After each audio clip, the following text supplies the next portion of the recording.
Em nome do Pai, do Filho e do Espírito Santo. Amém. Queridos amados cristãos ortodoxos, irmãos e irmãs em Cristo, Feliz Espiridião, Merry Spiridon. Espanhol, como seria, Rubén? Feliz Espíritu. Feliz Espíritu para nuestros hermanos también de demás partes de Latinoamérica. Bien, hoje tivemos um pequeno empecilho devido à enfermidade dos membros da paróquia e minha também.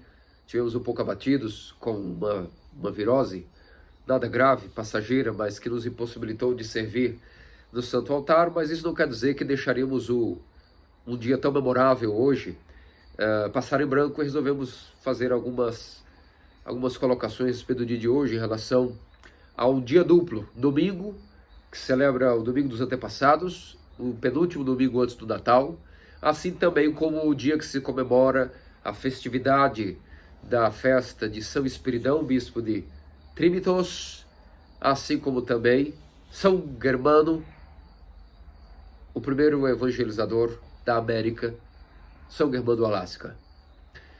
E para deixarmos algumas palavras em relação a isso, resolvi, portanto, antes do finalizar do dia, antes de seguirmos para mais uma liturgia noturna em honra a Santa Luzia, Vigimar de Siracusa, padroeira de nossa cidade, o meio capela, em Lusiânia, dar algumas palavras a respeito, portanto, desta ocasião para esse ano de 2022.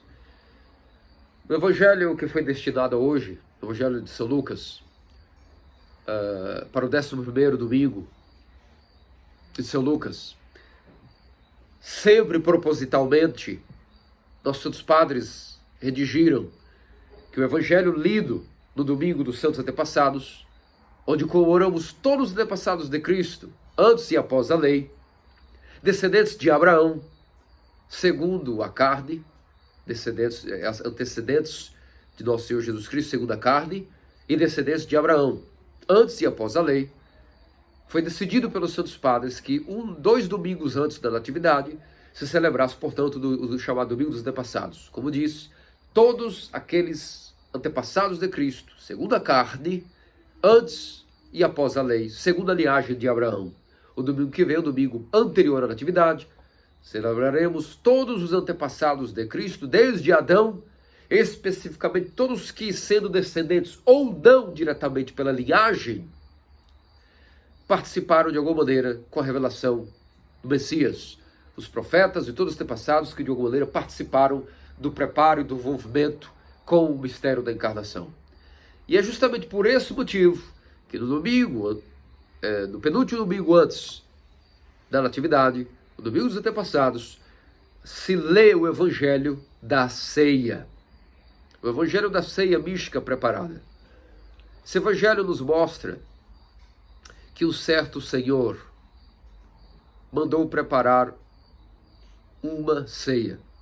Que é este Senhor? Esse Senhor é nosso mesmo Salvador Jesus Cristo, que preparou para nós uma ceia. Essa ceia é sua própria encarnação, um mistério que foi preparado cuidadosamente desde a queda de Adão, ou melhor, que na verdade já estava decidido desde as decisões no concílio intratrinitário entre o Pai, o Espírito e seu Filho, onde já haviam decidido, da pré-existência do mundo e do cosmos criado, que um dia haveria essa ceia.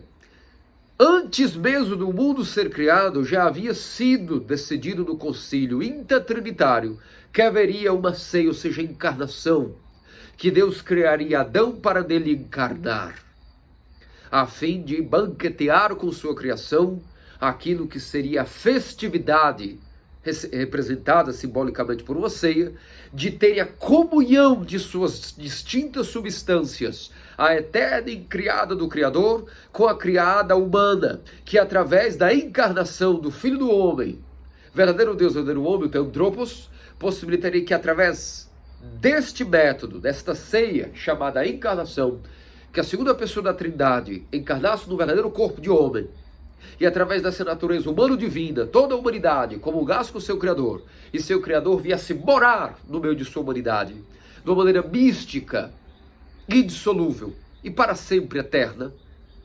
Esse mistério chama-se a ceia, o mistério de nossa salvação, que tem como fundamento a encarnação. Isso significa ceia. E essa ceia foi tão meticulosamente preparada, como aqui narrei, que a prova disso é que o Evangelho diz que primeiro foram preparados todos os arranjos e foi mandado que os seus funcionários desse Senhor, os anjos, os profetas, todos cuidadosamente de geração em geração, fossem revelando o conhecimento da verdade gradativamente a todos os homens através de homens preparados e escolhidos. Ainda que essa revelação é para todos, nem todos têm acesso direto a ela devido ao aguilhão do pecado, que é a separação, o abismo impenetrável entre Deus e o homem. Devido ao pecado, nem todos podem ter acesso direto a esse convite. Por isso foi preparado um grupo de funcionários que foram dar esse convite pessoalmente àqueles que foram convidados VIP.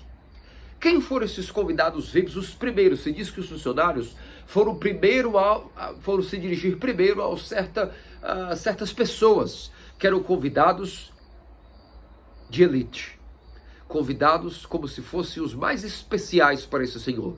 Quem eram esses? Os judeus.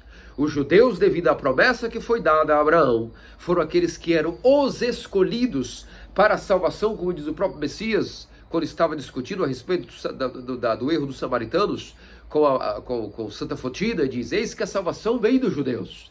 Ou seja, então significa que o primeiro convite viria para os judeus, pois devido à promessa de Abraão, a promessa foi dada a Abraão, devido ao ser o pai da fé, devido à aliança que Deus escolheu fazer com ele, devido ainda que era um homem, filho de um pagão, fabricante de esculturas de ídolos, daquilo que era o país de Ur, da Mesopotâmia antiga, mesmo assim, nascendo no meio do paganismo, em sua mente sempre investigou e sempre estava certo de que seu pai estava errado, sua casa estava errada e que havia que buscar a compreensão de onde estava o único Deus verdadeiro, que se tornaria futuramente denominado Deus de Abraão, Isaac e Jacó. E foi testado até o limite de dar até mesmo seu filho Isaac, filho de sua velhice, seu filho primogênito, como teste de sua fé. E São Gregório Palamas nos diz que quando Abraão foi testado nisso, tanta fé ele tinha, que mesmo quando seu filho Isaac perguntou: papai, onde está o cordeiro que vamos oferecer? Ele diz: Deus providenciará.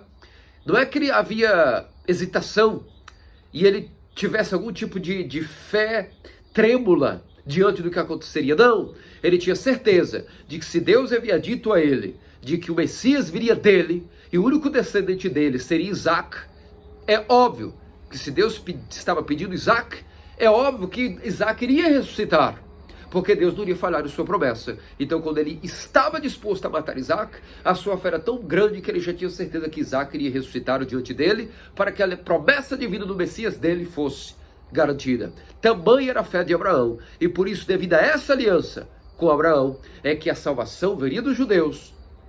E é por isso que, obviamente, de maneira conveniente, o convite devia ser dado primeiramente à casa das ovelhas de Israel.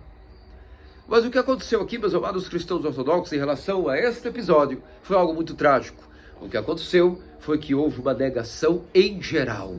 Parece que todos os judeus de todas as eras, todas as gerações, parece que fizeram um complô, parece que combinaram que sempre dariam por escusado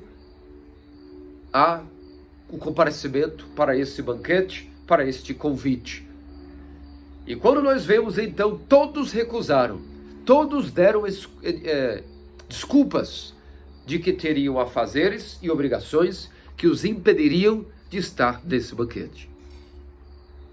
Aqui é necessário fazer uma aclaração, um esclarecimento de que, quando nós olhamos por que os judeus acabaram por negar o convite, nós vemos que as explicações que foram dadas a eles através da parábola, da ceia, não foram a princípio coisas pecaminosas.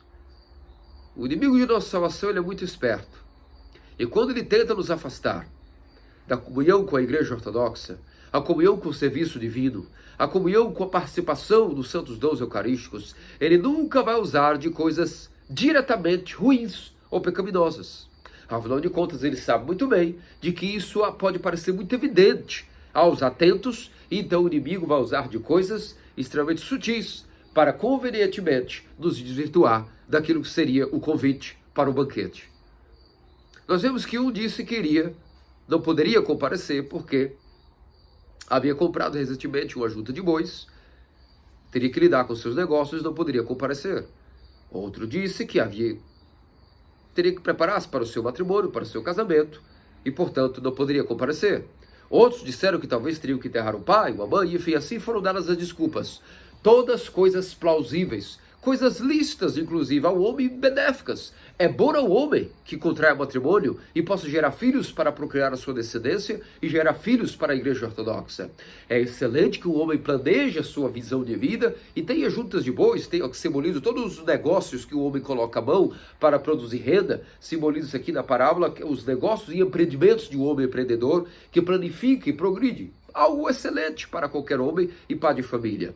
Também, aquele que vai enterrar o pai, significa honrar o mandamento de pai e mãe, ter um mínimo de dor e sentimento e honra pelo aquele que lhe gerou. Todas essas desculpas que nós vemos que foram dadas, todas elas, em princípio, não são pecaminosas. E essa é a arte da raposa maligna, o Satanás, que sempre utiliza de maneiras com muita perspicácia para nos afastarmos daquilo que é a presença da igreja ortodoxa, a manutenção dos ofícios, a manutenção daquilo que é a nossa rotina.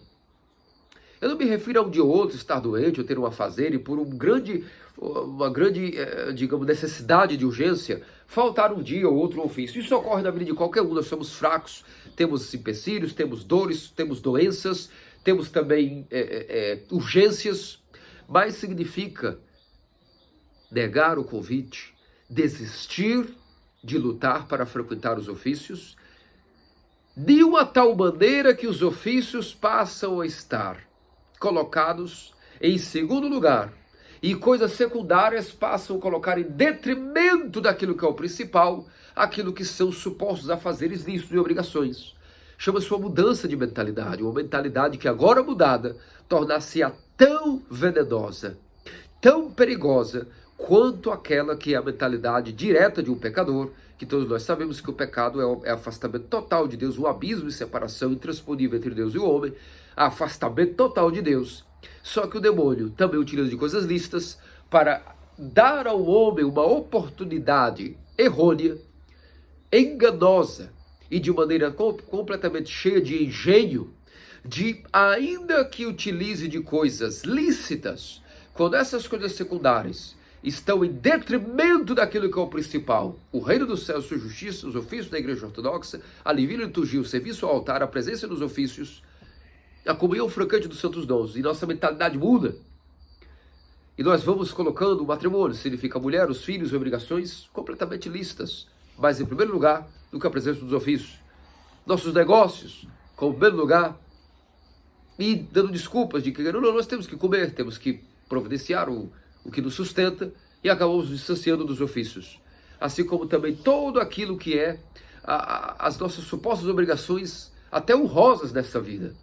Quando isso vai nos afastando e levando ao outro patamar, do que é ter como centro da nossa agenda semanal, mensal, anual, manter os ofícios da igreja ortodoxa, seus jejuns, suas quaresmas e suas festas respectivas, as 12 festas, os dias santos, os seus locais comemorados com júbilo, quando nós vamos deixando, não de um ou outro dia, por alguma tentação, escorregar e não frequentar, mas vamos tornando isso uma mentalidade, significa que esta ocasião lícita, e que até nós temos direito de dizer que, a minha vida é difícil, eu tenho distância geográfica da capela, dos ofícios, ou talvez enfermidades de alguém que tenho que cuidar, se tudo isso, toda essa suposta caridade, esse suposto empreendimento, esse suposto zelo pela família, suplantou o cerne e a agenda de estar mantendo a nossa presença nos ofícios, que é a presença do banquete, honrando o convite da ceia mística com o nosso Salvador, se isso agora passou a estar em segundo lugar, essa mentalidade, ainda que esta conduta, ainda que não seja pecaminosa em si, tem um efeito tão danoso quanto aquilo que são as ações diretamente pecaminosas daquilo que é o efeito de nossas paixões. Porque assim como vemos que um pecador luta para arrepender-se, muitas vezes, por mais que está afundado no lamaçal, não desiste de frequentar a igreja, nós vemos que outros não se afastam por dizer que, desculpe-me, hoje não irei aos ofícios, porque me compraz fornicar.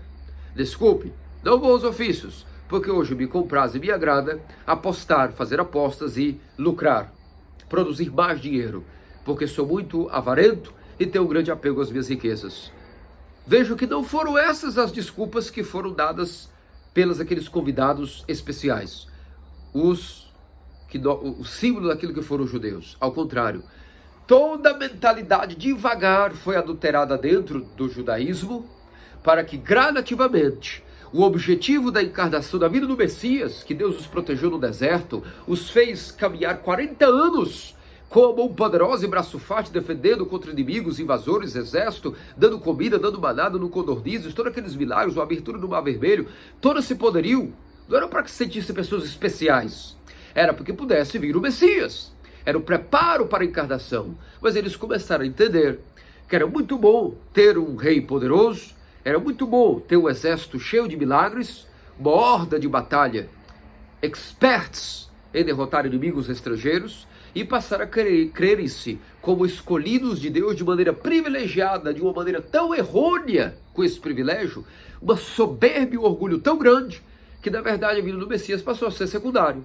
O que era para eles a religião, era o privilégio de, nesta vida, possuir prerrogativas em relação a toda a outra escória das nações estrangeiras. E quando essa mentalidade, ainda que nada de pecaminosa, possa ter em si mesmo, dela, em relação a paixões e separação de pecado em si, a quebra dos mandamentos em si mesmo, de uma maneira muito astuta e perniciosa, a serpente maligna adulterou e roubou para sempre o coração dos judeus.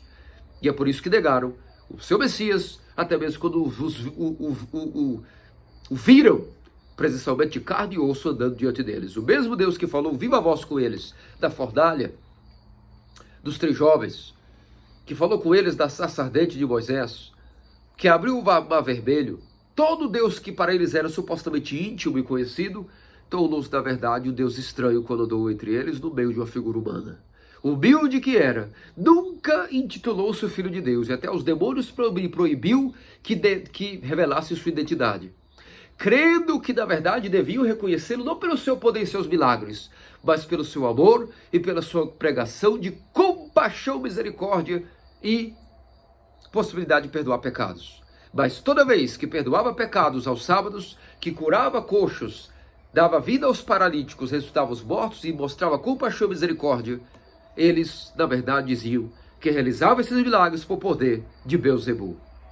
Lastimosamente, meus amados cristãos ortodoxos, essa é a história dessa primeira classe de pessoas que foram convidadas para o banquete místico, aquilo que nós hoje chamamos de ceia. E o que ocorreu? Esse senhor enfurecido chamou os seus funcionários e disse a eles: ide por todas as encruzilhadas, ide pelas estradas e rodovias, e chamai todos aqueles, não importa que tipo de gênero, idade, país, nação, chame-os para que venham, porque a minha ceia não pode estar vazia. Isso é um desrespeito para mim, que preparei por anos e meticulosamente esta festa com o objetivo do povo escolhido vir. Se eles não querem comparecer, eis que então chamarei aqueles que estão perdidos e exteriores e estranhos às ovelhas da casa de Israel. Então, significa que, se os funcionários primeiros foram os profetas, e os anjos que foram profetizar e chamar para a ceia, ou seja, para preparar-se para o reconhecimento da encarnação do Messias, os judeus, agora os apóstolos e todos os santos do Novo Testamento andam e andarão até a vinda do Filho do Homem, pela segunda vez à terra para julgar os vivos e os mortos, e por todos os tipos de nações estrangeiras, chamar toda a escória, todos os pagãos, todos os gentios, todos aqueles de todas as espécimes, de raças, de cores, para que possam vir para a ceia mística, para a Santa Igreja Ortodoxa, para os sacramentos, para a comunhão com o Filho do Homem. E o que ocorreu? Vimos pela parábola que essas pessoas aceitaram o convite e vieram. As encruzilhadas rodovias significam todas aquelas pessoas que vivem, ou seja, à margem da sociedade, tanto em nível espiritual, por adorarem falsos deuses, quanto a nível social, econômico, pessoas desprovidas até de estudo, desprovidas de todo tipo de economia, de valores, a escória do mundo, o coração do paganismo e do sacrifício de bodes e cordeiros a ídolos vazios, foram aqueles que resolveram aceitar o convite para a ceia mística do Salvador e se batizaram, e fileiras e hordas de multidões de pessoas para aquilo que é o sacramento do batismo, do crisma e da comunhão, e a permanência da Igreja Ortodoxa, e nações chegaram ao conhecimento da verdade. E isso continua sendo feito até hoje, e continuará até a vinda segunda do Filho do Homem. E nós vemos que mesmo assim parece que ainda sobraram lugares vazios da mística ceia. E o que aconteceu foi que o Senhor disse que deveriam chamar agora todos aqueles que estavam ainda para além das rodovias, aqueles que estavam completamente afastados de qualquer tipo de civilização, ou seja, aqueles que estavam realmente para além das estradas. Isso significa todos os povos desconhecidos em todas as eras e séculos, que mesmo na época dos apóstolos, até quando locais geográficos desconhecidos ao homem naquela época foram visitados pelos apóstolos, como a própria Índia longínqua, o Estreito de Bering, todo aquilo que era a Polinésia, tudo aquilo que foi a própria América do Norte, América Central, América do Sul, que era um continente desconhecido para o mundo antigo, mesmo assim o apóstolo Tomé, e depois São Brandão, o viajante, São Columba no século IV, onde nunca se cogitava que para além daquilo que era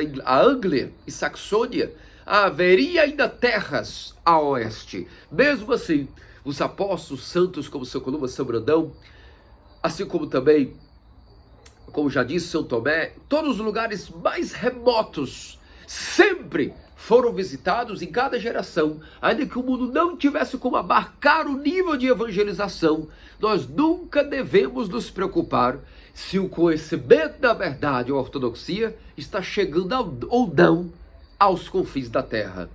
É óbvio que está, porque nosso Senhor é o gerente de sua própria evangelização, ou melhor, Ele é o Senhor que envia funcionários até onde Ele quis que fossem. E embora nós não tenhamos conhecimento visível ou científico de cada geração entender isso ou registrar, nós sabemos pela tradição dos padres que nunca houve uma só geração, desde a vinda do Filho do Homem, dos apóstolos e sucessores, alguma só alma que não pôde ter a capacidade de chegar ao conhecimento da verdade. Para nós que somos muito pequenos, uma pequena formiga no universo pode parecer, mas como? Será que agora no meio da África, no meio de uma aldeia indígena, algum missionário está falando da ortodoxia? Pois saibam que sim.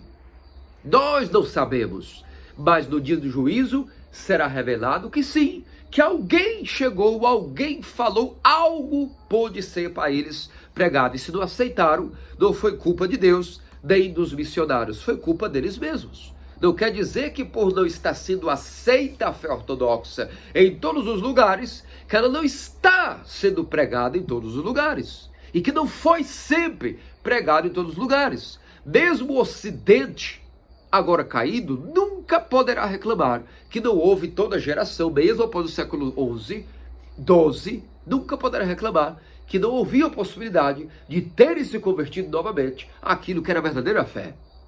Nós saberemos disso quando Deus quiser, no dia do juízo. Quanto a nós, não é nosso poder. Não há ninguém que tenha uma bola de cristal que possa analisar todas as almas 24 horas por um sistema de controle e que diga ou não se Deus conseguiu levar a sua boa nova a esta pessoa. Porque Deus possui anjos. Deus possui a revelação da verdade direto ao intelecto como flecha de luz. E Deus possui também os seus clérigos, os seus missionários. E Ele sabe a quem ir, de que maneira ir, como Ele quiser. A prova disso é que nós estamos agora mesmo falando. A prova disso é que há pessoas mesmas convertidas no continente latino-americano. E com certeza não é porque houve um grande corpo diocesano que, montando grandes estruturas, veio a nós em programas de televisão e rádio montar para nós um esquema e um organograma catequético de como sair do engano e chegar na ortodoxia. A prova disso é que nós mesmos somos os frutos dessa evangelização, e como ela ocorre é algo que pertence a Deus e seu mecanismo de fé. Então nós vimos que, obviamente, essas pessoas, por mais indignas que parecessem ser e estranhas a entenderem quem era o Deus verdadeiro, o verdadeiro Deus, Deus de Abraão, Isaac e Jacó, chegaram a entender E não só entenderam, aceitaram para si muito mais dispostamente, com amor, carinho e devoção, ao ponto de dar suas vidas em martírio, do que os próprios judeus. Eis aí uma inversão de posição, onde os primeiros foram os últimos são os primeiros. E nós vimos que, portanto, se cumpriu, como diz, eis que todos banquetearam. De fato, eis que nosso Senhor disse, é por isso que concluiu ele dizendo, eis que, por isso, muitos são chamados e poucos escolhidos. E aqui vamos dizer, o que nossos santos padres nos explicam a respeito disso? Parece um pouco estranho, não? Às vezes, na mentalidade ocidental, quando se diz essa frase, muitos são chamados, poucos escolhidos, devido à influência de agostinianismo, que tem invadido e envenenado as academias teológicas da ortodoxia, em Atenas e em grandes centros de formação teológica moscovitas também, há uma certa adoração e veneração exagerada dos pensamentos de Agostinho, assim como também todo esse arcabouço escolástico que tem invadido e deturpado a mentalidade ortodoxa, não só no Ocidente, como também no Oriente, já não desde hoje, desde o século XVII, muitos começam a interpretar que talvez, para chegar na ortodoxia, ou seja, na encarnação, na ceia, muitos chamados, mas poucos escolhidos, como se fosse assim. Olha só, sem muito esforço, Deus ajuda alguns para que cheguem à ortodoxia. São como privilegiados. Ou, na verdade, é um grupo seleto de predestinados a serem ortodoxos e serem santos. Talvez por uma descendência, talvez por uma nação escolhida, talvez porque são helênicos, talvez porque são caucasianos, talvez porque são hispânicos, talvez porque são romanos, talvez eslavos. Uma questão racial talvez me privilegiou para chegar à ortodoxia. Ou talvez porque na verdade seja uma questão de mérito, alguém que segue sua justiça e sua consciência e faz muita caridade.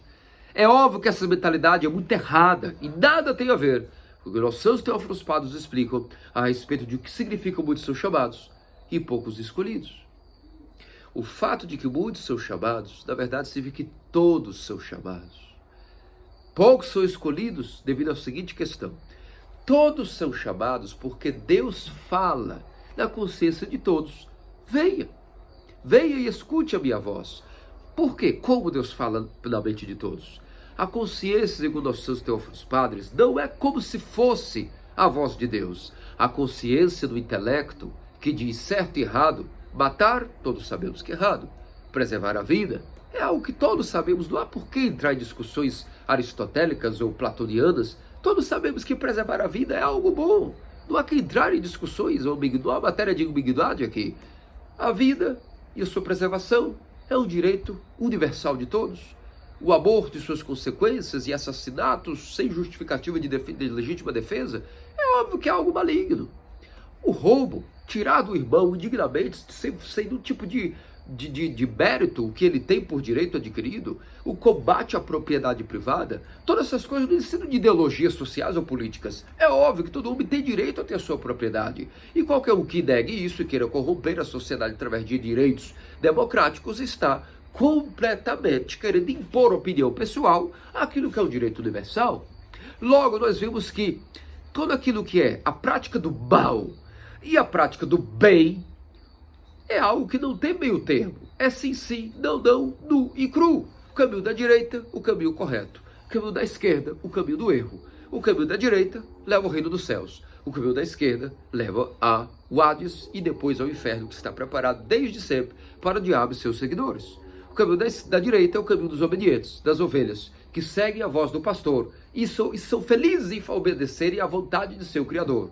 Os desobedientes, revolucionários, os que supostamente brigam pelos direitos relativos da sociedade e cidadania e não daquilo que seria o direito ao bem maior, que é a vontade do Criador e seus mandamentos sublimes, esses, perdidos os seus desejos e suposições, vão enveredando por todo tipo de ambiguidades e chegam naquilo que é a teologia satânica, a antiteologia de Satanás, a negação da vontade de Deus em uma só palavra, que tem um nome, o pecado, e todas as suas variações em complexos níveis, onde o demônio utiliza de ferramentas para tecer as suas teorias ao longo das mentes humanas, de supostos inventores, renovadores, modernizadores, combatentes daquilo que é a maneira correta, conservadora e tradicional de um homem levar a sua vida perante o homem de Deus.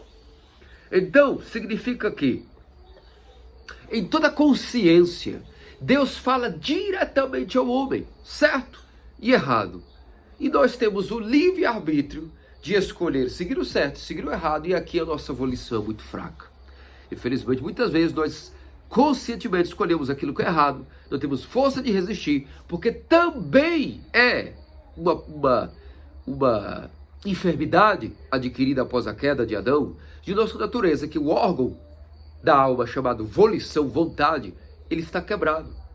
Ele não é mais um leme fixo, tendendo na direção de Deus. Ele agora é como algo frouxo, um volante que não tem alguém que possa firmá-lo para seguir em frente. O diabo vem através da mente caída, dos pensamentos, e ora vira o volante drasticamente derrapando para a direita, para a esquerda, faz o carro e a embarcação ir para cima, para baixo, ora subindo e se estabacando das alturas das ilusões, ora estabacando-se completamente daquilo que é a queda brusca, diante daquilo que é o próprio chão das provações da vida, desmantelando-se em vários pedaços, ora nos jogando para um lado, jogando para o outro, ora entrando dentro de nós e nos carcomendo com o câncer dos desejos, ora por fora de nós, colocando todo tipo de maquinações de pessoas próximas, pessoas exteriores, para nos detonar daquilo que é a nossa paz interior. Não há nesse mundo, desse lado da eternidade, não há perfeição,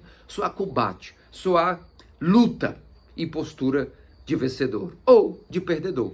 Depende de do qual lado nós vamos decidir ser. Então é por isso que o mistério das consciências, todo ser humano, independente da sua catequese de nascimento, ele tem uma consciência, uma voz que o diz: siga o correto e não siga o errado. E essa não é como se fosse, é a eterna voz de Deus que fala dentro do homem. Por isso, meus amados cristãos ortodoxos, todos são chamados a seguir a Deus.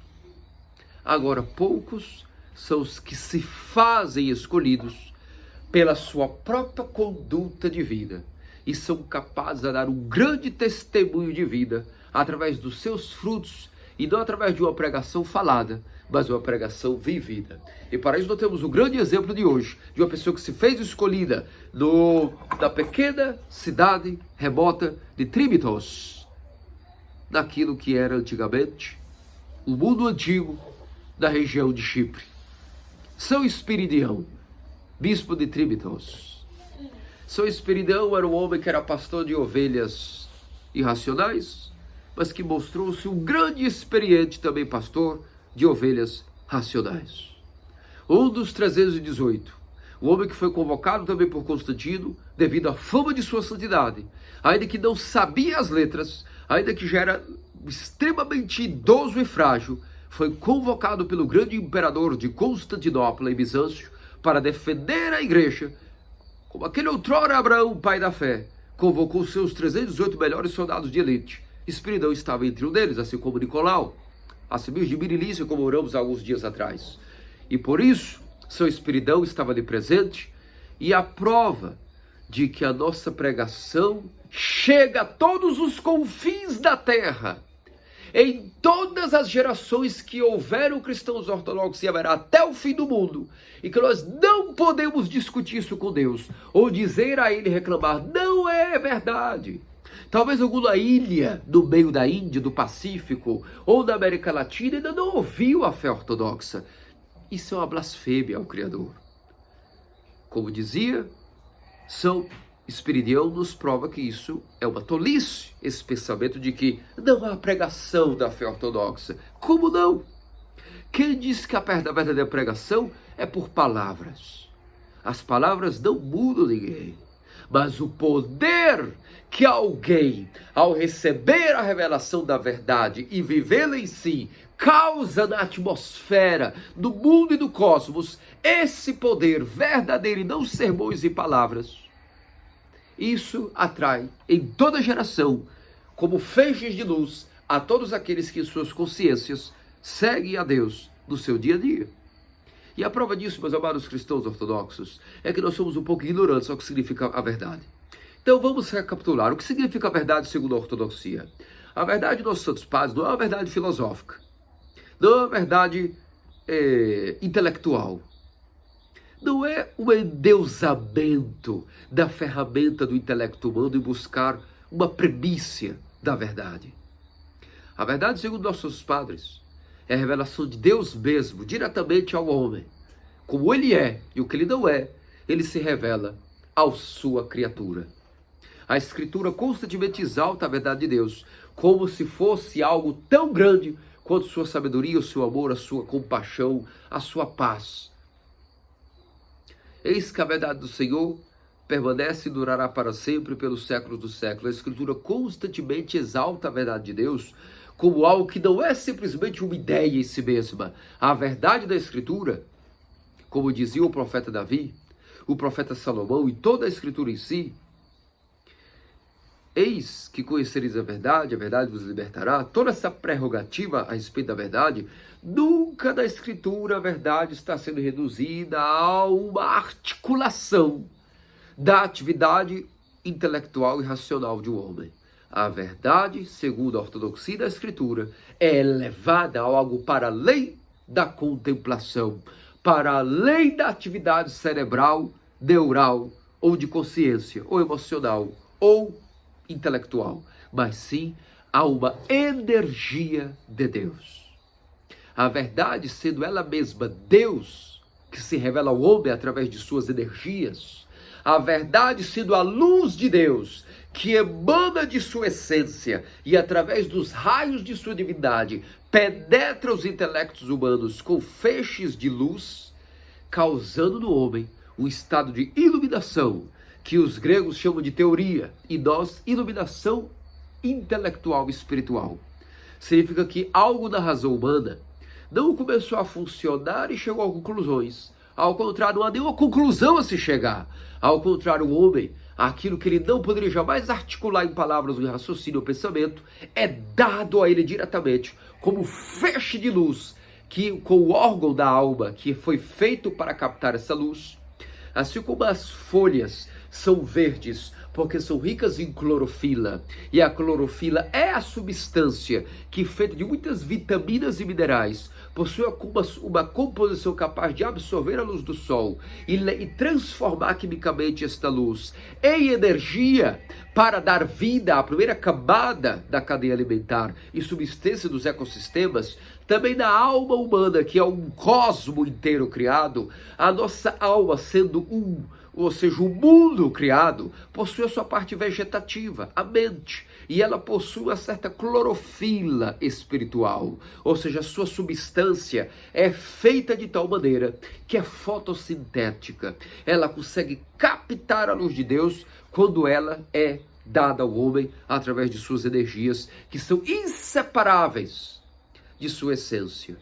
E essa luz de Deus é a sua energia, o seu poder, o seu conhecimento de si mesmo e conhecimento de mistérios ao homem jamais capaz de conceber. Mistérios inacessíveis à razão são dados ao homem através de seu intelecto por intermédio da luz incriada de Deus, ao qual nós denominamos verdade.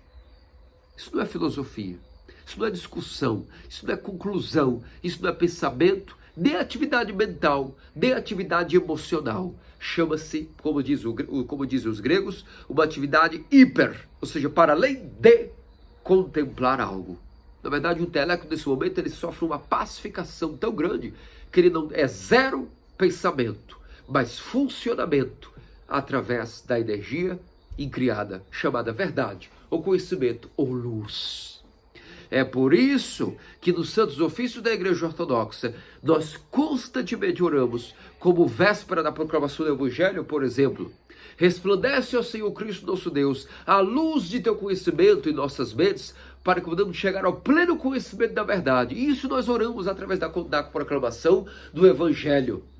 O sacerdote ora secretamente, pedindo ao Senhor que abra os intelectos nossos, dos que vão ler o Evangelho, e dos ouvintes, para resplandece a luz de teu conhecimento, a tua luz inefável e inacessível, para que todos podemos chegar ao pleno conhecimento da verdade e também subjuguemos os nossos sentidos, negligenciando todo o comportamento e pensamento carnal, para que possamos viver através dessa verdade, dessa luz revelada ao nosso intelecto, que resplandece como luz inefável e verdade verdadeira acima de todo tipo de raciocínio, a verdade eterna de Deus. Resplandece a tua luz em nosso intelecto, para que, pisoteando todo o desejo carnal, possamos seguir os teus mandamentos. Isso nós oramos toda a liturgia antes da proclamação do Evangelho matinal. Nosso Vladica André, de memória eterna, falecido, último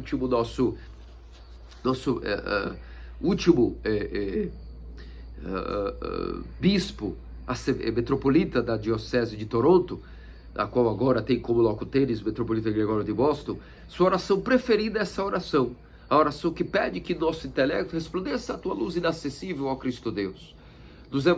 Das orações da luz, que nós oramos, as 12 orações da luz que o sacerdote ora secretamente, enquanto os ex-salmos são lidos das batidas, nós também oramos pedindo novamente que essa luz inacessível possa, que a luz de teu rosto, a luz inefável de teu semblante, possa brilhar e resplandecer sobre nós constantemente. Toda a vida da Igreja Ortodoxa tem como só único objetivo purificar a nossa mente, purificar o nosso coração, e por isso nós jejuamos, por isso nós oramos, por isso nós fazemos prostrações, por isso nós damos esmola, por isso nós perdoamos os inimigos, não para sermos melhores seres humanos em virtude, isso nem existe. É somente com o único objetivo de que, num processo ascético de ser, o modo de vida cristão ortodoxo, podemos chegar um dia ao pleno conhecimento da verdade. E essa é a nossa luta, a luta contra si mesmo, não é contra ninguém. A nossa luta nem diretamente contra o demônio não é. Antes de lutar contra o demônio, há a luta contra si mesmo. Como diz São Paulo, pratico o pugilismo. Ou seja, como boxeador, luto contra o meu espelho. Luto prevendo os meus próprios movimentos. Porque se tem a primeira pessoa que nós não podemos confiar em nós mesmos. Como dizia Amironos de Gina, uma só certeza existe no gênero humano caído. Sua maior característica é a mutabilidade. De dia o homem é uma coisa, de noite já é outra. É como a lua. Muda como cabeça oca várias vezes por dia. De o santo general e combatente de Deus, para o escravo do demônio. Muitas vezes. Em um só dia. Em uma só hora. E um só minuto, e um só segundo do pensamento. É capaz de as alturas celestiais despencar. E essa é a nossa luta. Essa é a luta de todo cristão. E é por isso que na ortodoxia, a verdade tem como definição que a nossa mente possa ser iluminada diretamente através dessa verdade que é conhecimento de Deus. O primeiro nível de conhecimento que Deus deu ao homem, revelando Ele mesmo como verdade eterna ao ser humano, através de seu poder, de sua luz, de seu conhecimento, como nós podemos dizer. Conhecimento é aquilo que ilumina o homem a conhecer algo que ele não conhecia, um mistério oculto. Como dizemos, o mistério oculto de todas as gerações. O que é? A revelação da verdade. E a verdade é a pessoa de nosso Senhor e Deus Salvador Jesus Cristo, que vem nos revelar todos os mistérios que, mesmo antes da eternidade, estavam predeterminados pelo Pai e o Espírito, tanto quanto o homem pode aguentar em sua existência. A isso nós chamamos beber da verdade, comer a verdade, ser enchidos da verdade, participar da verdade, tocar a verdade, buscar a verdade e adquiri-la. Batei e abri, batei e vos será aberto, pedi e vos será dado. O que? A verdade. Conhecereis a verdade e a verdade vos libertará. Isto, em uma teoria de palavras, significa estar buscando constantemente a verdade. E ela tem como primeiro nível conhecer onde está a doutrina e os cânones e os mandamentos. Que era o primeiro nível, o mais básico nível da verdade eterna e da energia e da luz de Deus, que foi revelada ao gênero humano. Apreciemos, por exemplo, os mandamentos dados a Moisés. Eles são como o primeiro nível. O primeiro nível da verdade eterna que Deus revelou ao homem. Quer um outro exemplo de primeiro nível de verdade revelado ao homem? O Evangelho escrito e aquilo que são todos os cânones e doutrina da igreja. Alguém que pense que isso é o auge da revelação está muito enganado. A verdade eterna de Deus, através de seus mandamentos, seus cânones e doutrinas da igreja, suas normativas, é ainda o primeiro nível de conhecimento que o homem pode elevar-se. Depois de estudar a ciência, o conhecimento natural, os astros, as estações, a biologia, a política, a economia, a filosofia, a aritmética, as artes liberais, não importa. Isso para os gregos libertava o homem, o chamado homem erudito. O homem que se libertou, que chegou à verdade. Que verdade? A verdade clássica. Quão pequena é essa visão de cosmos para nós da ortodoxia. Na verdade, isso é inferior ao primeiro nível de revelação verdadeiramente eterna, a chamada luz, poder e energia eterna de Deus, chama-se os seus mandamentos, sua doutrina, ou seja, onde está a verdade? Da Igreja Ortodoxa. E entender isso, entender por que tal heresia, tal doutrina, tal cânon, o que é de Deus, o que não é de Deus, os concílios e as sessões desses concílios, os anátemas ou não, tudo isso é ali no nível básico da revelação da verdade. Mas depois, conforme o homem se apropria desse conhecimento e continua limpando o seu coração, ele passa a comungar de uma luz noética, uma verdade eterna e mística, que não é uma verdade intelectual, nem verdade articulada em cânones e em doutrina, ou escritura, ou coisas a se estudarem por teologia, mas uma verdade inarticulada. A linguagem passa a ser revelada diretamente ao intelecto do homem, através da linguagem do paraíso, o silêncio interior, e isso chama-se o segundo nível de revelação divina. Perdão, o terceiro. O primeiro é as ciências naturais, artes liberais, ou seja, o que o homem quiser supor de arte natural, de ciência natural. A ciência como a arte das artes. Depois o segundo nível de conhecimento, de verdade revelada por Deus, é aquilo que ele revela na Igreja Ortodoxa para os seus adeptos, de maneira a todos.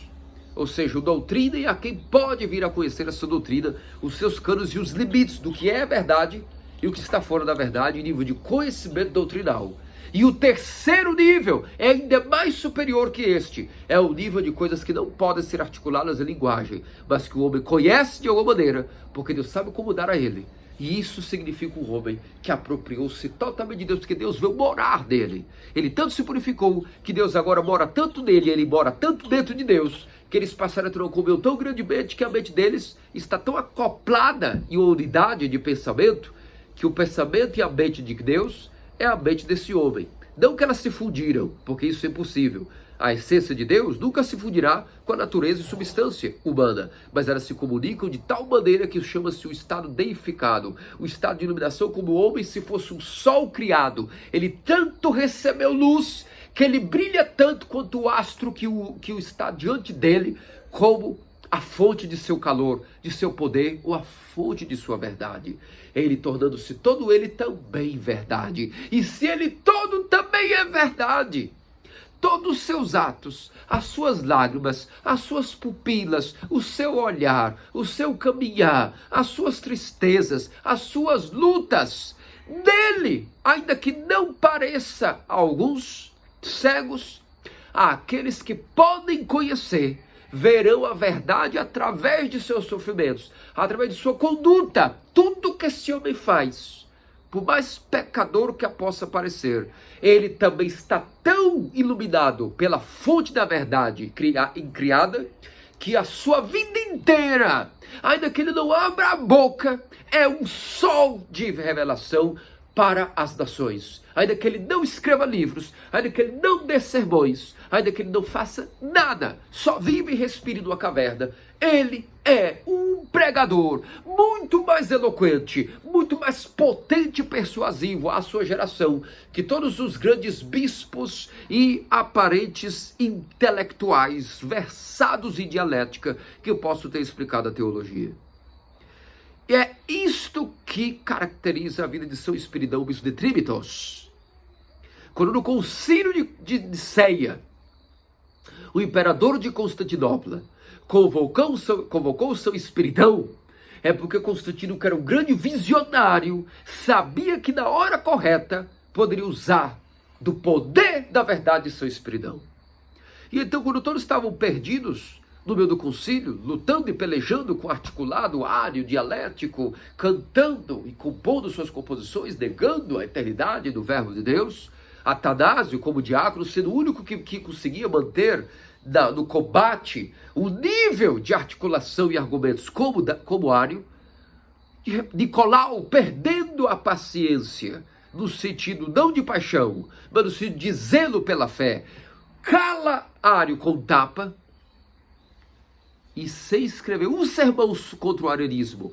Teve a revelação da Theotokos de Cristo, aparecendo com o Evangelho e o seu véu aos bispos e o reintegrando ao concílio após a punição, expulsão e prisão. Também tivemos uma sessão que São Espiridão, ouvindo aquilo, resolveu posicionar-se. E quando ele, velho, iletrado, quase analfabeto, quis ter o direito como bispo de falar, os próprios outros bispos disseram: querido ancião Espiridão, nós sabemos que tua vida é muito santa, mas essa peleia não é para ti. O nível de articulação do nosso inimigo chegou a um nível tão duro que é perigoso até dirigir a palavra a eles, devido à quantidade de ambiguidade e sem vergonhice do inimigo demônio que trabalha em suas línguas. E São Espiridião disse: não. Eu tenho direito também de participar da sessão. Como bispo, tenho o direito de pronunciar-me. E vou falar. E naquele momento, ele apresentou-se, deu um brevíssimo sermão contra o arianismo, que em breves palavras deixou todos perplexos, como em poucas palavras falou tanta teologia pura, já envergonhando seus inimigos de que uma pessoa iletrada, como conhecia, ninguém nem imaginava o nível de conhecimento de teologia que ele tinha, porque a teologia dele não era um estudo, era um modo de vida.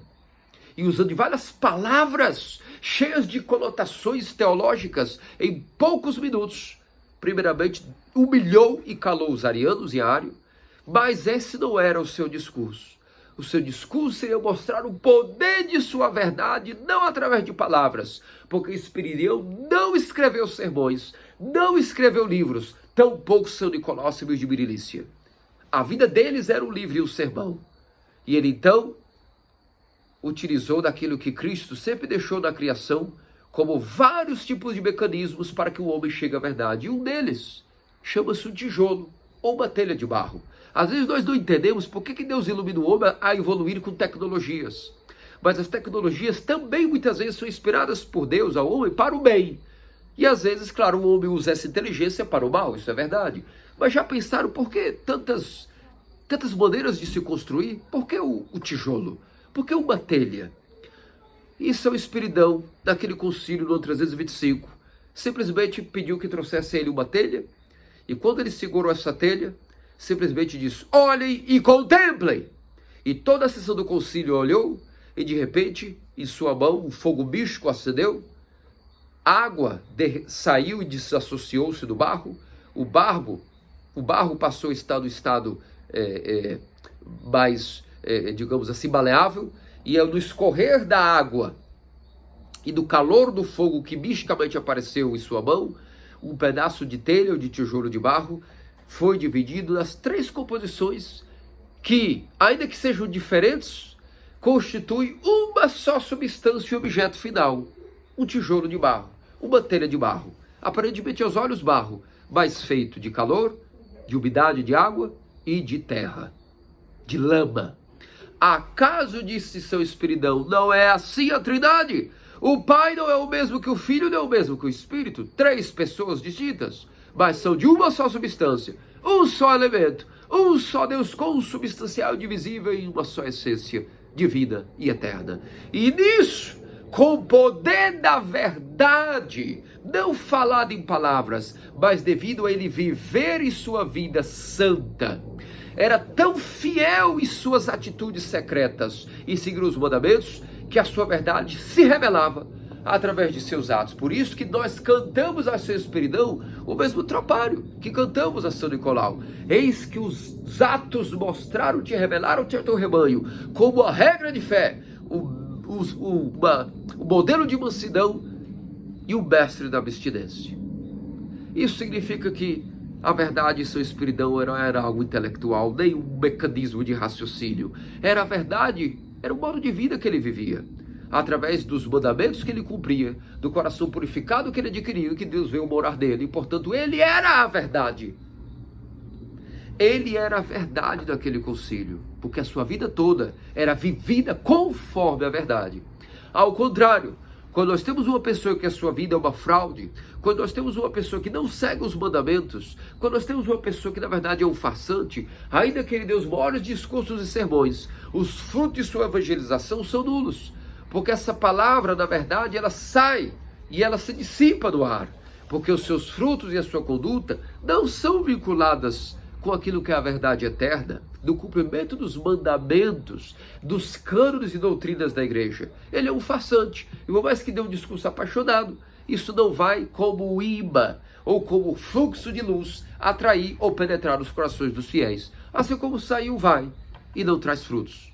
Eis aqui uma grande diferença entre seu espiridão e os demais grandes atuais pregadores, incluindo todos nós, que miseravelmente tentamos passar alguma coisa de ortodoxia, mas na verdade em nossos frutos, nosso testemunho de vida, só somos grandes maus exemplos, e por isso não há, infelizmente, aquilo que seria o frutificar da fé. Então significa que quando o homem vive conforme a verdade, ele não necessita abrir a boca, ele não necessita começar a produzir em uma gráfica panfletos a serem distribuídos nas casas a respeito do que é ou não a verdade. A sua própria vida é em si a própria verdade vivida e revelada, ainda que seja secretamente, em seu coração. E por isso nós temos um exemplo até moderno a confirmarmos. Seu espiridão do século IV, São Germano do Alasca, grande santo evangelizador de toda a América, que nós hoje comemoramos, nosso grande padroeiro, pai e aba confortador, São Germano. São Germano vivia no monastério de Valaã, no mais extremo do mundo. Nós temos o globo, colocamos o dedo onde está o monastério de Valaã, e nós colocamos onde está o ocidente, nós veremos que Valaã está no outro canto do mundo, mais longínquo, mais no Ártico, mais no leste, mais no extremo do mundo oriental e do mundo ártico. Ali estaria o ponto de Valaã. E ali, vivendo como simples monge, quando houve a campanha daquela época, que o Alasca era território russo, e havia que evangelizar aqueles novos povos aborígenes que foram descobertos os aleutas, São Germano sentiu no seu coração o desejo de alistar-se como grande soldado batedor, aquele que vai primeiro das fileiras inimigas, como o mais musculoso, alto, forte, habilidoso, matando o máximo de pessoas que for pela frente como batedor, como um soldado vingador. Não importando se viverá ou morrerá, ele só quer abrir território, ganhar terreno para o exército aliado, entrar no exército e penetrar o exército inimigo da frente de batalha. Esse foi o ardor. Quando ele ouviu o chamado para a missão no Alasca, ele entendeu que é para isso que Cristo chamava. E alistou-se, viajou meses de navio até chegar no Alasca, na ilha de Kodiak, e ali colocou-se onde era o que hoje nós temos como a famosa missão americana ortodoxa do Alasca. E o que fez São Germano?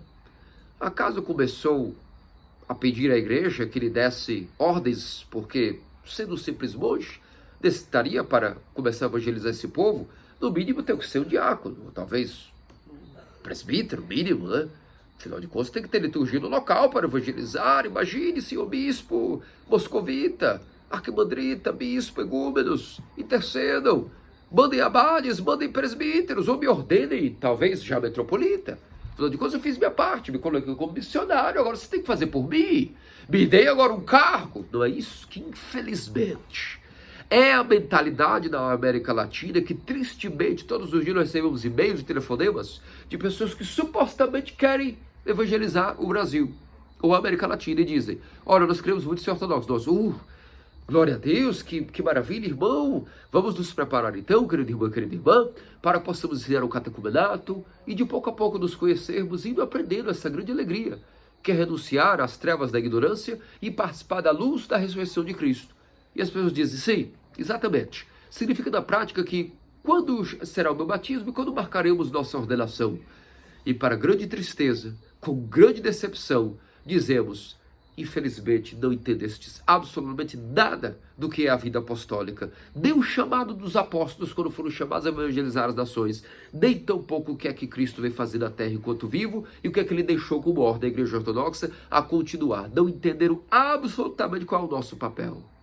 Estão cegos pela religião, cegos por tudo aquilo que não é, com certeza, o conhecimento da verdade, mas presos por conhecimentos completamente superficiais, por todo tipo de intelectualismo, escolasticismo e vanglória. E aqui está o primeiro erro que os judeus cometeram. Lembremos-nos do começo do sermão e porque as pessoas, ao grupo VIP, foi o que primeiro negou o convite da ceia. Por quê? Porque eles se achavam dignos, e aqui existem duas maneiras de cumprir a justiça.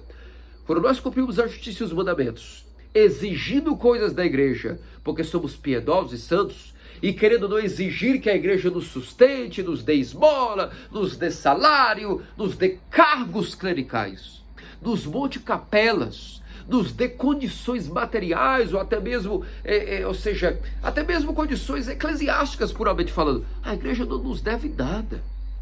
Cristo não pediu nada a ninguém para fazer o seu trabalho. As pessoas foram a ele porque quiseram voluntariamente, se não financiaram a sua missão, foi porque quiseram. Quem pede dinheiro por igreja, certamente não é a ortodoxia. Esse tipo de tática não é. Você sabe muito bem qual é o grupo de heterodoxos que adora pedir dinheiro. Agora, cabe a nós como fiéis darmos, se quisermos, aquilo de bom coração para que a ortodoxia cresça. Se formos atraídos e se isso é o nosso amor maior, é claro que nós vamos dar não só dinheiro, a nossa vida inteira, para que isso um dia possa dar frutos. É óbvio. Daremos nosso suor diário. Isso é óbvio. Quanto mais dinheiro ou de menos. Isso qualquer um pode tirar da carteira e depositar, mas e o demais? São Germán deu tudo o que tinha. E certamente não foi exigir nada para ninguém. A sua tática foi a tática que sempre funcionou. O chamado monacal e o chamado apostólico. Ele construiu uma caverna para si, uma pequena cabana, quando foi possível, com as lenhas e pinheiros do próprio local, e disse: eu vou entrar aqui, eu vou pedir a Deus arrependimento pelos meus pecados, e vou pedir que, se Deus possa, ilumine esta nação.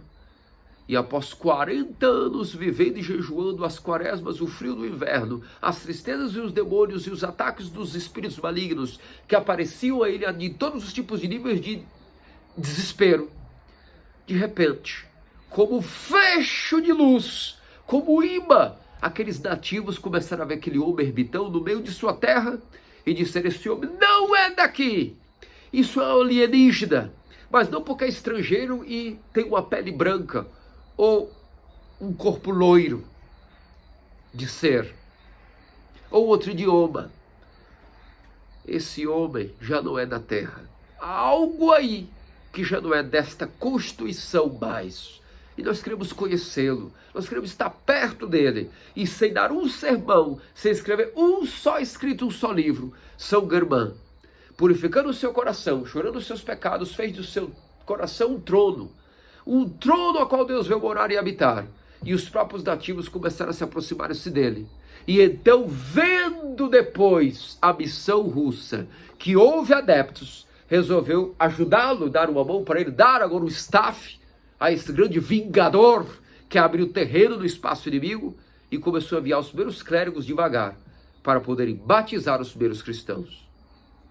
E ainda no tempo de São Germán, suas orações deram tantos frutos que tivemos o primeiro clérigo martirizado no Alasca, São Juvenal, martirizado pelos que não aceitaram a fé, porque o demônio colocou muita ira, e São Juvenal, missionário russo, foi morto.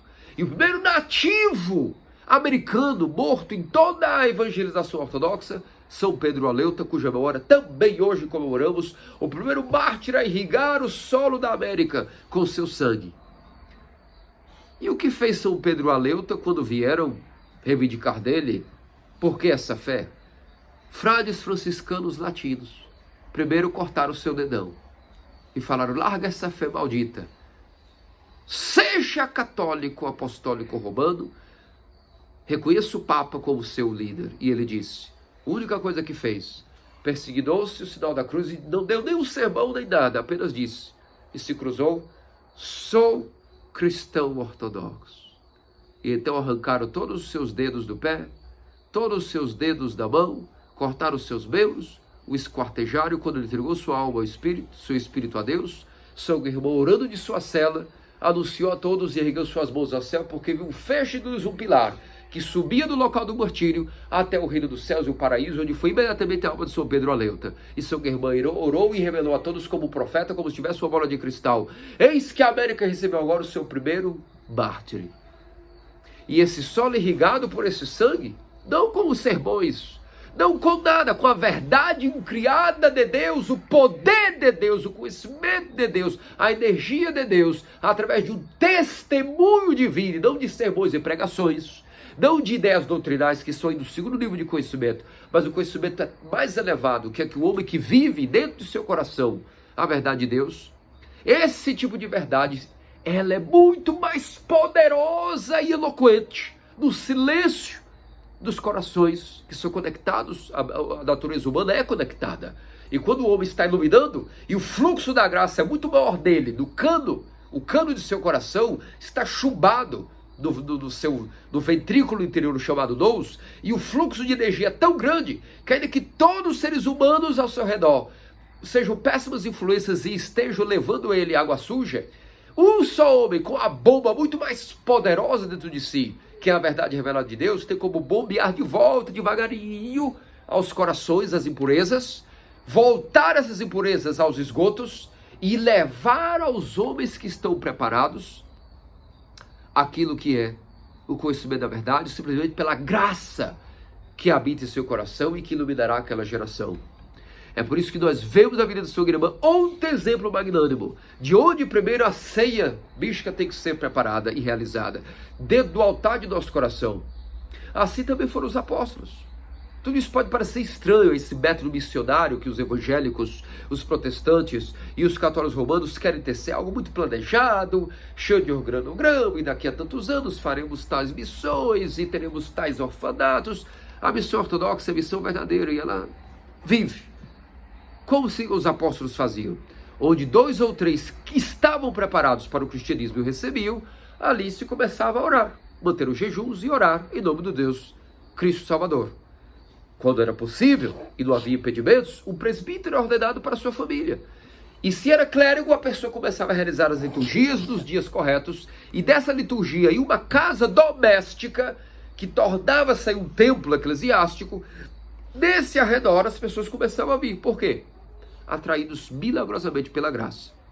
Às vezes não havia também presbíteros, mas as pessoas iam orando e os cristãos se reunindo, viúvas e mulheres solteiras começaram a aderir à fé ortodoxa, e muitas pessoas começavam a vir também para poder orar com elas, e aí os bispos diagnosticavam que ali havia Deus colocado também a semente da palavra de Deus.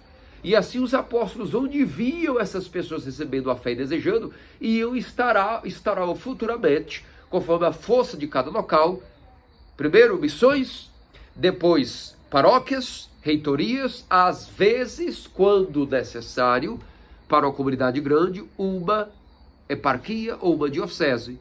E na época de Justiniano, chegamos ao nível de uma metropolia, ser levada até mesmo a uma sé patriarcal como sistema de administrativo da igreja temporário. Não que isso fosse a constituição e organograma da igreja, o corpo de Cristo. O corpo de Cristo não nasceu em sistema nem de pentarquia, nem de tetrarquia, nem de triarquia, nem de nada. Tampouco a igreja de Cristo se resumia à sé de Jerusalém. Isso eram funções administrativas e que mudam ao longo dos tempos, contrariando esses supostos ortodoxos atuais mundiais que dizem que a igreja é constituída como corpo de Cristo atrás de sés administrativas. Ora, isso é uma religião, já não é ortodoxia. Portanto, o verdadeiro espírito missionário da ortodoxia entende que primeiro vamos viver a fé, mesmo que nós caímos em pecado, mesmo que nós nos desesperemos às vezes nossas paixões. Nós não podemos parar de cumprir o que nós temos que fazer, avançar dia após dia, não desistir. Manter os ofícios, se é sacerdote. Se não é sacerdote, manter os jejuns, manter as orações como se pode. E Deus, com o tempo, vai saber como tirar frutos.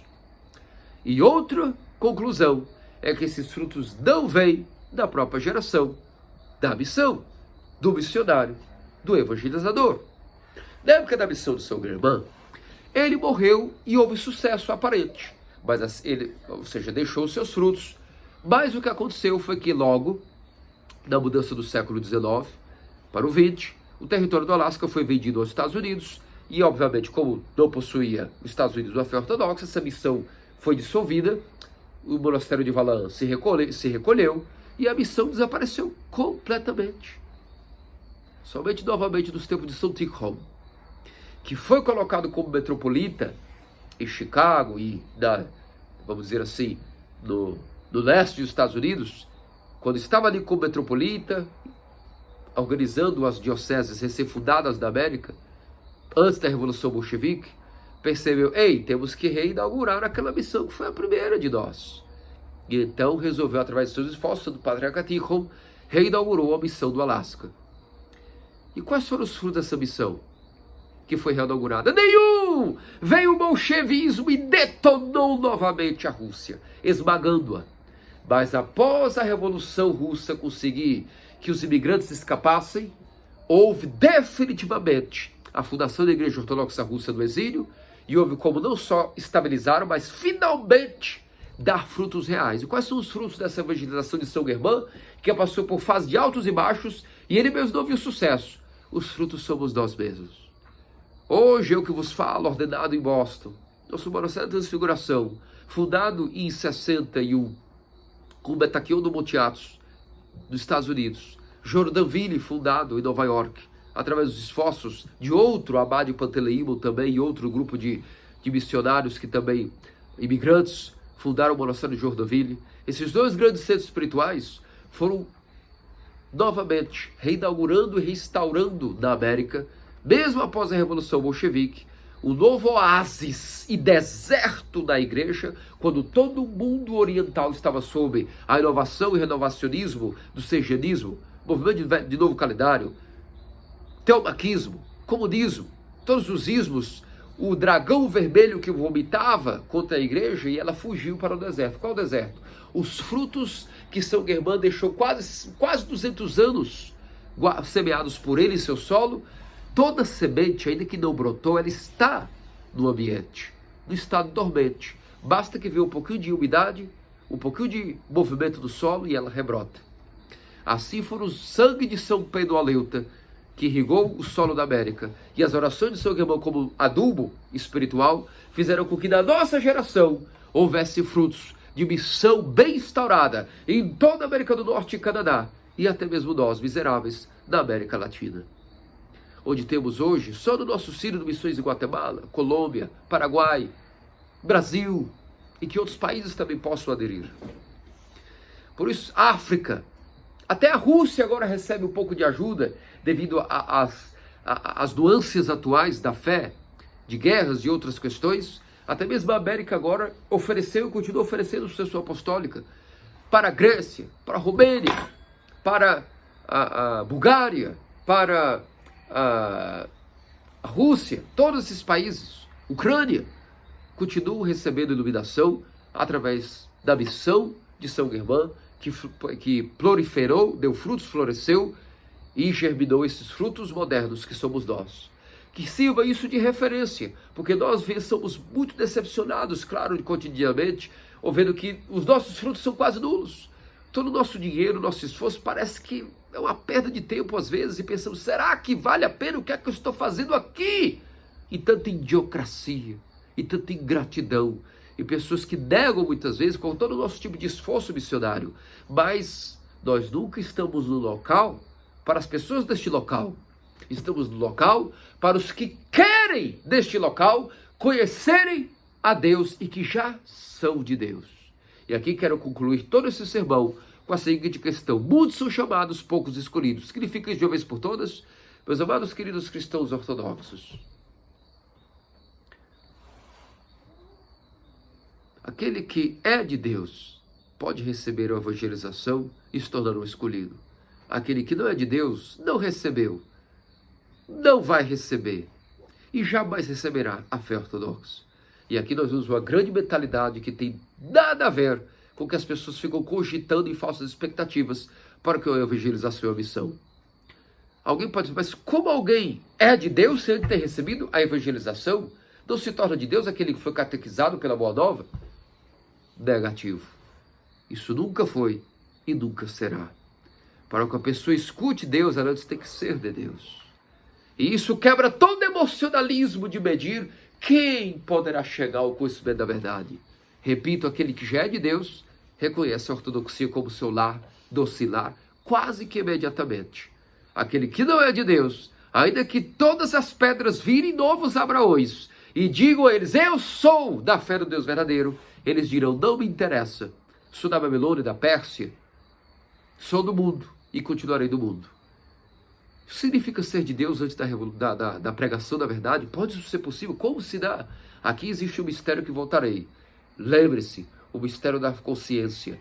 Muitos são chamados, poucos escolhidos. Todos são chamados primeiro na consciência. A consciência é a voz de Deus que criou todo homem à sua imagem e semelhança. E o diz, vem, vem para o bem, para a verdade, para o meu amor, para o meu regaço, para o meu ninho de amor, do qual você foi tirado. A alma sai de Deus e a alma tem que voltar para Deus. É algo natural, é o conhecimento que todo homem tem. Ele busca inerentemente ser de Deus. Mas se na sua consciência ele, pelo menos, ainda que não recebeu o evangelho nem nada, ele não precisa de evangelho para saber o que é o correto e o errado.